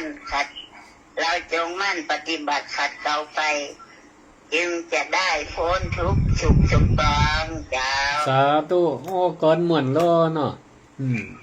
เดี๋ยวเข้ากับธรรมะวันนี้เนาะเตือนตนเองเนาะสาธุขอบคุณเจริญพรอนุโมทนาแม่เรียนแสนต่อจากวังเหนือเนาะ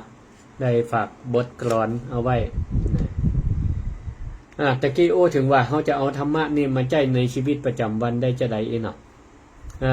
ก็คือวิธีการง่ายๆเนาะทุกครั้งที่เขามีเรื่องบทสบายใจก็อย่างก็เกิดขึ้นกับตัวเขาแทนที่เขาจะถามว่าเนี่ยยังฟ้าดินแกล้งเฮาเนี่ยยังสิ่งตั้งหลายอย่ามาแกล้งเฮาแต่ว่าเทวบุตรเทวดาอย่างก้าเนี่ยแกล้งเฮาแต่ว่าเพื่อเฮาเปลี่ยนคำถามเป็นว่าเฮาทำเหตุอะไรอย่างไว้เนาะผลมันถึงออกมาเป็นจะอีเจริญพรฮัลโหลเจริญพรขออนุญาตบางเนอร์บางเตี่ยฮับแล้วไปฟังวิทยุได้นะวิทยุนี่มันออกจ้ากว่าเสียงสดเนาะเพราะฉะนั้นเวลาถ้าจะโทรเข้ามาต้องเบาวิทยุให้ก่อนตะกี้ว่าอย่างก็แทนที่เขาจะถามว่าเนี่ยอย่างฟ้าดินถึงแกล้งเฮาเนี่ยเพื่อเปลี่ยนเป็นคำถามว่าเฮาเนี่ยได้ทำเหตุอะไรอย่างไว้ผลมันถึงออกมาเป็นเจ้าอีสิ่งนี้ก็คือพระพุทธศาสนาเปิ้นฝึกให้เฮาเนี่ยได้ทำตามหลักอริยสัจสี่เนาะคือมันผลที่มันเกิดขึ้นเนี่ยความทุกข์ที่มันเกิดขึ้นมันเป็นผลลัพธ์ออกมาจากเหตุเขาก็สืบสาเหตุให้มันปะให้ได้แล้วเขาจะมีวิธีแก้เจริญพรไว้สาข้าพระอาจารย์ป้ออย่างก็ป้อนานประสิทธิ์วันนาเด้งนาน้อยนาน้อยเมืองนานเนาะปนันเสิร์ชสาธุตามได้ฟังตลอดครับชัดเจนครับน้อฟังสาธุอันที่กำมวนดีเขาใจง่ายดีครับน้ออนุโมทนาขอบคุณฟังที่สถาวิโลอัน2.5นาน้อยนะครับขอบคุณเจ้าของสถานีปเนอร์อนุโมทนาขอปอนันประเสริฐอยู่ดีมีสุขเนอกำลังใจอาจารย์ครับขออาจารย์ที่มีสุขกันนะครับเจริญพรเจริญพรรักษาความดีนี่อาจารย์สาธุเจริญพรเนอสาธุครับขอบคุณปอนันเสริฐจากอำเภอนาน้อยจังหวัดน่านได้โทรเข้ามาเนาะอันเนี้ยเปิ้นสอนให้เฮาที่ว่าบ่ใช่ว่าจมปักอยู่ในอดีตนะเปิ้นสอนให้เฮาเนี่ยว่าผลที่มันเกิดขึ้นกับปัจจุบันคือสืบหาเหตุคือมันถ้ามันโวยต่อใดเนี่ยมันจะได้แก้ไขก็คือนิโรธก็คือปัญหามันจะได้หายไปแล้วก็วิธีการก็คือมรรควิธีการคือมันปัญหามันหายไปก็ต้องรีบแก้ไขให้มันดับไปได้นะลูกบ่ตั้งใจเรียนผลสอบออกมาบ่ดีเนี่ยเฮาจะไปฟังเดือดให้มันลูกกันเตี่ยนะบ่ดีฟังเดือดให้ลูกให้เต้าเตือนะเดี๋ยวขออนุญาตคำเด้อเจริญพรภาษาเจ้าคงปฏิเจ้าแม่หยังก็เป็นโยมเจ้าฟังอยู่วังจิ้นเนาะเจ้าชัดเจนดีเจ้าสาธุชัดเจนดีฟังดีเจ้าฟังขึ้นอย่างก็แม่ฟ ความชื่นจะไม่มีเจ้า ดารุณีมึงแปลกก็ฟังได้เนาะสาธุเนอ เจ้า ขอบคุณหลายขอบคุณหลาย เจ้า มาฟังต่อนะลูกบ่ตั้งใจเฮียนก็ผลสอบออกมาบดีก็จะไปฟังเดือดฟังด่าหึ่งลูกหึ่งเต่าเดี๋ยวเนอะจะไปฟังเดือดฟังด่าครูเดี๋ยวตักวานนี่ก็มีข่าวเหมือนกันนะลูกอายุขวบเดียวอูยังบ่เป็นกรรมเลยว่ามึงจะเรียบเลี้ยงยังบ่เคยถูกเดี๋ยวไปบอกคือตั้งบ้านหาว่าครูนี่ด่าหาว่าครูด่าว่าใบว่าง่ายเห่าสมาเตอร์ว่าเป็นงัวเป็นควายไปบอกแม่ก็มาถามครูก็ว่าบัจเจใหม่คือความว่าจะอ่านเปิ้นว่าคนมาอ่านหนังสือระวังเด้อจะเป็นใบเน้อเนี่ยเปิ้นคือเปิ้นกระตุ้นเพื่อละอ่อนนะเพื่อละอ่อนเนี่ยได้มีความกระตือรือร้นนะมันมาอ่านหนังสือเนี่ยพ่อแม่กำตันอย่างกับฟังไปอันนี้ละเดือนเนื้อห้อนใจแทนนะลูกผลสอบออกมาบดีกับไปฟังเดือดครูเถอะลองพอย้อนนะว่าเฮาเนี่ยมีส่วนก่อนเฮามีส่วนก่อนพ่อแม่ต้องมีส่วนอยู่แล้วนะสดาญาติโยมทั้งหลายสมัยบัดเดียวเนี่ยนะเวลาเราอ่อนไปโรงเรียนครูเวลาเปิ้นฮื้อการบ้านลูกเนี่ยเปิ้นจะฮื้อพ่อฮื้อแม่เป็นหูเป็นตาด้วยโลกนะหลายๆครอบครัวพ่อแม่ก็ต้องสอนการบ้านลูกด้วยนะจะได้หู้เนาะว่าอันความพยายามของลูกของเต้าเป็นจะได้นะบางแต่จะหู้เลยล่ะว่าละอ่อนอยู่โรงเรียนขยันหรือบ่ขยันนะตั้งใจเรียนบ่ตั้งใจเพราะเฮาก็ได้ดูแลเอาใจใส่ไปด้วยนะสร้างบรรยากาศในบ้านให้ละอ่อนได้หน้าอ่านหนังสือตัวบางแต่ละอ่อนจะอ่านจะเรียนหนังสือก็อยู่ในบ้านในจองกับบ่เงียบบ่เรียบบ่ร้อยนะบางแต่พ่อแม่ก็โกกาเสียงดังอีกบ่ได้สร้างบรรยากาศให้ลูกได้เรียนหนังสือหนังหาเฮาก็ต้องดูแลกันตัวเอาใจใส่กันตัวเนาะบางเทื่อเฮาคิดกันกับคนที่เขาคนฮักเนาะผัวเมียสามีภรรยาแฟนเนี่ยทะเลาะกันก็จะไปฟังว่าฮือฝ่ายใดฝ่ายหนึ่งจะไปว่าฮือเขาแต่ว่าบ่เข้าใจบ่เข้าใจเฮาก็ลองย้อนพอตัวเฮาเองก่อนว่ากำอู้ของเฮาเนี่ยไปกระทบใจเขาก็บางเทื่อกำอู้เนี่ยมันก็สำคัญหรือการกระทำเนาะเฮาได้ละเลยเฮาบ่เสมอต้นเสมอปลายก็อย่างอีเป็นต้นเฮาก็ต้องมาพิจารณาติดตัวเฮาคือสรุปง่ายๆก็คือว่าเวลามันเกิดเหตุการณ์อย่างเกิดขึ้นนี่นะซึ่งเฮาเป็นผู้เกี่ยวข้องศรัทธาญาติโยมทั้งหลายเฮาไม่ต้องไปโทษคนอื่นเฮาต้องพิจารณาติดตัวเฮาเนี่ยแหละเนาะว่าตัวเฮาเนี่ยเป็นสาเหตุอันหยังพ้องเป็นสาเหตุที่เนี่ยเปิ้นผิดกันก็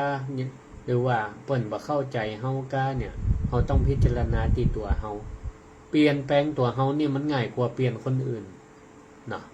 เปลี่ยนตัวเฮานี่มันเปลี่ยนง่ายกว่าเปลี่ยนคนอื่นเฮาจะไปให้คนอื่นได้ดังใจเฮานี่มันยากเพราะฉะนั้นเนี่ยเฮาฝึกตัวเฮานี่แหละให้มันเป็นดังใจตัวเก่าเป็นตัวอย่างเนาะเจริญตอนไหว้สาเจ้าท่านพระครู แม่หยังก็แม่ฟังอยู่เรื่อยแม่สมศรีเลี้ยงปลาเป้าให้เจ้าเบียงปลาเป้าฟังคืนอย่างนั้นแม่ขจารกันสาธุจัดขอบคุณที่อยู่เป็นเปลี่ยนกันเนอะเจ้าบ่เลย4 ทุ่มห้ามนอนเด้อเนอะเจ้าเป็นกำลังใจท่านพระครูเลยเจ้าสาธุมีโอกาสไม่เอาลำปางเนอะเจ้าเจริญพรเนอะเจ้าไหว้สาเจ้าขอบคุณที่โทรหากันเนอะนะเวลามีอย่างเกิดขึ้นเนี่ยเกี่ยวข้องรอบกายเฮารอบตัวเฮาเนี่ยบ่ต้องไปโทษไผหรือเกิดกับตัวเขาเนี่ยมันต้องไปโทษไผเถอะต้องพยายามเพ่งโทษตัวเก่า นะหาโตดหาสาเหตุจากตัวเก่าคือปะเนี่ยสุดยอดละนะเปิ้นว่านะแล้วก็ประโยชน์นะที่ถ้าเฮาเกิดจะอีได้เนี่ยนะศรัทธาญาติโยมทั้งหลายมันจะได้ประโยชน์ในอย่างถ้าเฮาบ่ได้ไปจี้โตดบ่ได้ไปเพ่งโตดคนอื่นเฮาพิจารณาตัวเก่าอยู่เสมอเนี่ยประโยชน์ที่ได้ก็คือ1จิตใจของเฮาจะสงบขึ้นนะจิตใจจะสงบก็เฮาเลิกโตดคนอื่นความโกรธมันก็จะหายไปความงุดหงิดใจมันก็จะลดลงนะความเกิดว่ามันบ่ได้ดังใจเนี่ยนะมันต้องเหมือนมีหาในไม่ได้ถ้าเขาจะมาเกิดว่าเพราะเขาไปตั้งความคาดหวังเอาไว้เพราะฉะนั้นก็ลดความคาดหวังลงได้เนี่ยใจสบาย2เกิดปัญญาถ้าเขาเริ่มหันความเป็นจริงว่าทุกอย่างเนี่ยมันมีตีไปตีมาของมันมีเหตุมีสาเหตุเขาก็จะกลายเป็นคนมีเหตุผลมากขึ้นนะเวลาไผเนี่ยอย่างคือคุณข้องมองใจเขาพยายามหาเหตุหาผลกันหรือเขาจะปรับความเข้าใจให้มันตรงกันมันก็ต้องใจเหตุใจผลมาอู้กันเอาอารมณ์ไว้ทั้งหลังเนาะเอาเหตุเอาผลมาเป็นตีตั้งอู้จากันด้วยเหตุและผลนะแล้วก็ให้มันเป็นเหตุเป็นผลแท้ๆนะจะไปให้อารมณ์มันนำถ้าอารมณ์นำเนี่ยแตกทุกลายนะแตกทุกลายประโยชน์ข้อที่3ก็คือว่ามีพลังนะมีพลังเพราะเมื่อเฮาฮู้แล้วว่าผลมันเกิดมาจากเหตุนะอย่างที่พระพุทธเจ้าตรัสรู้อริยสัจสี่เปิ้นตรัสรู้ผลกันหรอกก็คือทุกข์นะเปิ้นหันทุกข์ก่อนหันผลก่อนแล้วก็ไปหันเหตุนะเหตุแห่งความเกิดทุกข์แล้วก็นะสร้างนะมุ่งเป้าไปถึงความบ่มีความทุกข์นะแล้วก็ไปหาวิธีการหมายความว่าถ้าเฮาอยากได้ผลลัพธ์นะไม่ตีนี้มันดีกว่าเดิมเหมือนมันซ้ำซากไม่ได้พิษหัวกันกับยายเอี้ยบางแต่ก็ถึงขั้นแบบต้องทำร้ายเข้าของทำร้ายซึ่งกันและกันเนี่ยมันก็จะเป็นอยู่อย่างนี้แต่ถ้าเฮาอยากได้ผลลัพธ์ที่มันใหม่ดีกว่าเฮาก็ต้องไปสร้างเหตุใหม่ที่มันดีขึ้นที่มันดีขึ้นเฮาคือผู้กำกับอนาคตด้วยตัวเฮาเองบ่ใช่ไผเป็นผู้กำกับนะเฮาอยากให้อนาคตของเฮาเนี่ยมันราบรื่นมันดีบ่มีอุปสรรคหยังเฮาก็สร้างเหตุด้วยตัวเฮาเองเป็นผู้กำกับด้วยตัวเฮาเองสร้างเหตุปัจจุบันเนี่ยมันดีมันจะได้บัดไปโตดไผในอนาคตแล้วก็ได้อูจามาก็ช่วงสุดท้ายละเนาะเอาแหม10 นาทีสุดท้ายนี่ไผจะโทรเข้ามาก็โทรเข้ามาแนะนำรายการได้เนอะรายการสิริธรรมกับเมืองนะ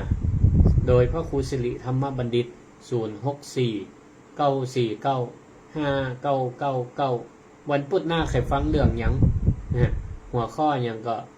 แนะนำมาได้นะจะไปค้นคว้าแล้วก็มานำเสนอให้ฟังนะครับคืนนี้ก็ขอบคุณเนอะศรัทธาญาติโยมทั้งหลายที่โทรเข้ามาให้กำลังใจในรายการสิริธรรมกับเมืองอนุโมทนาขอบคุณเบื้องหลังดีเจหลายๆท่านอาจารย์เอ็มก็ดีไอ้นัดก็ดีที่เข้ามาช่วยควบคุมระบบเพื่อมันสามารถขับเคลื่อนไปสู่สถานีวิทยุคลื่นสีขาวเพื่อชาวประชาได้กราบขอบพระคุณเมตตาธรรมของอาจารย์พระครูอภิวัฒนวิกรมด้วยก็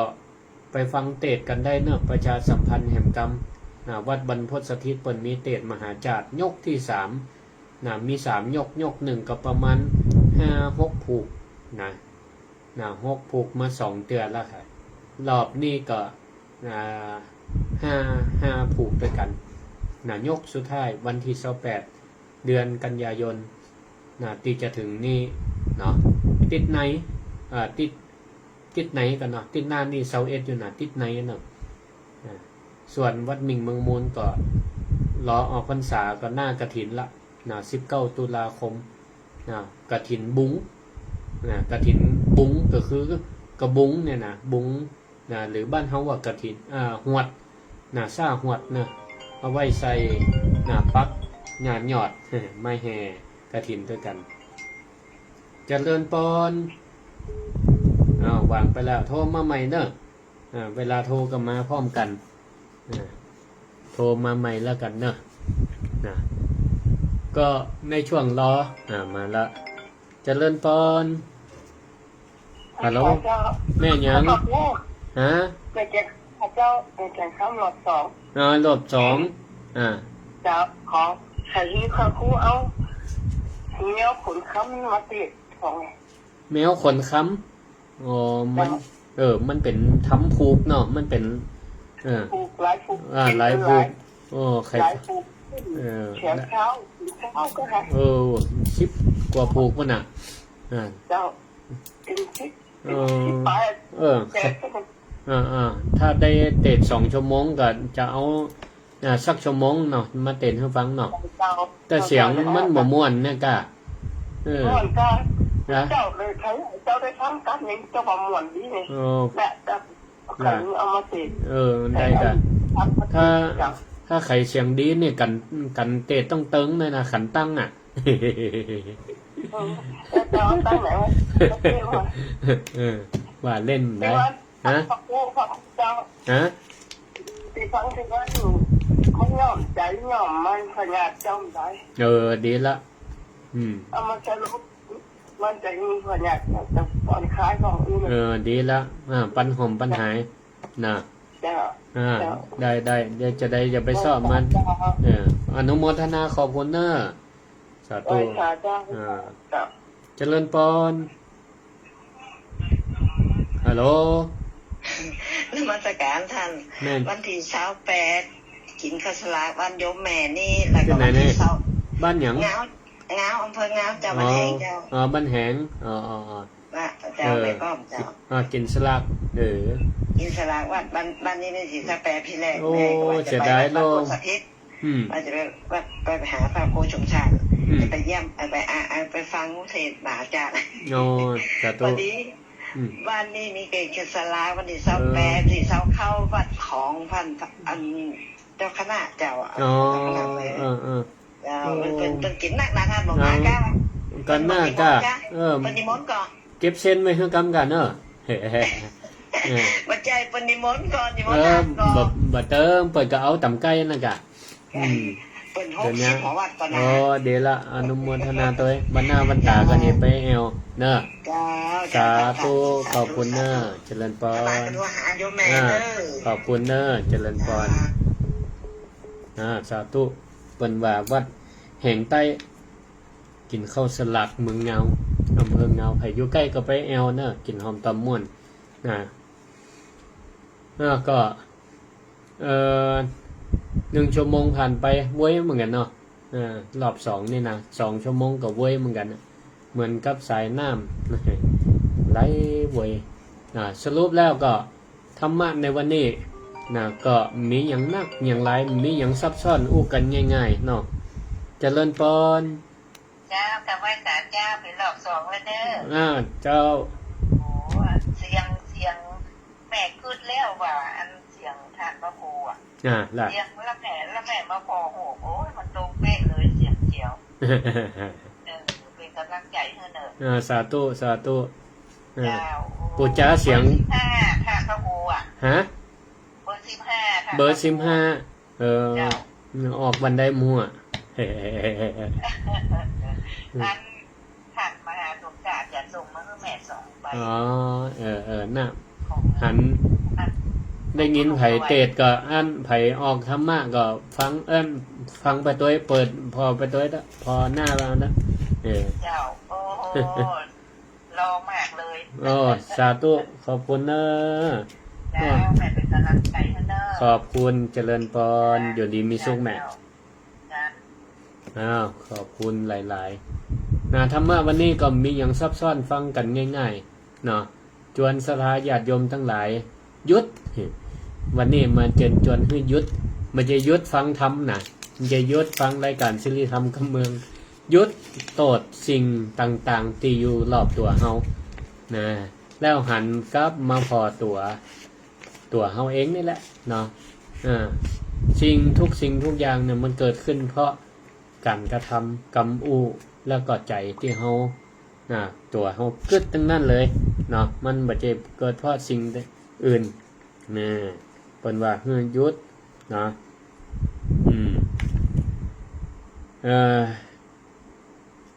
ศรัทธาญาติโยมทั้งหลายเนาะอย่างแฮมกลับมามองตัวเก่านะแล้วก็สิ่งทั้งหลายเนี่ยมันเกิดเหตุที่แท้จริงก็คือผลนะผลทั้งหมดก็ผลการที่เขาได้ทำนั่นแหละเนาะแล้วก็คือ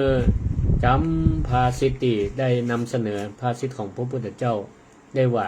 ยาทิสังวะพะเตนะวะพะเตพีชังนะปลูกพืชเช่นไรนะตาที่สังละพะเตพลังนะย่อมได้รับผลเช่นนั้นนะยาที่สังละพะเตวะพะเตพีชัง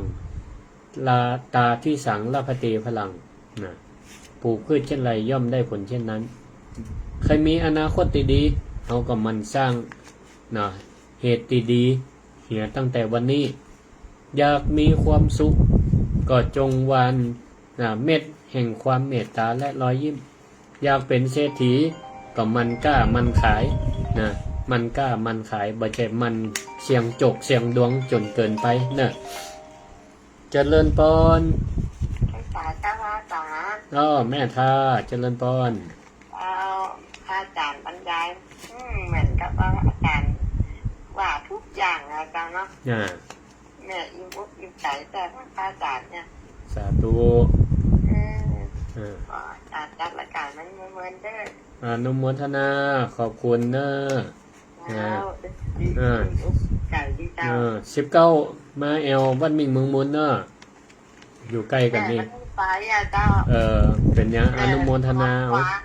อย่างไปได้เจ้าที่ไหนหอมก็ที่ไหนอันนั้นวันที่27เป็นมีเตศมหาจาร์อันนี้19กฐินเดือนหน้าปุ่น19ตุลาวันมิ่งเมืองมุนเนาะอนุโมทนาเนอะสาธุเจริญพรนะเอาละเขาก็มาจนถึงสุดซอยละสุดท้ายนี้ก็ขออนุโมทนาขอบคุณทุกท่านทุกคนที่มีส่วนร่วมเพื่อรายการศิริธรรมกำเมืองได้มาสู่ท่านผู้ฟังขอบคุณท่านผู้ฟัง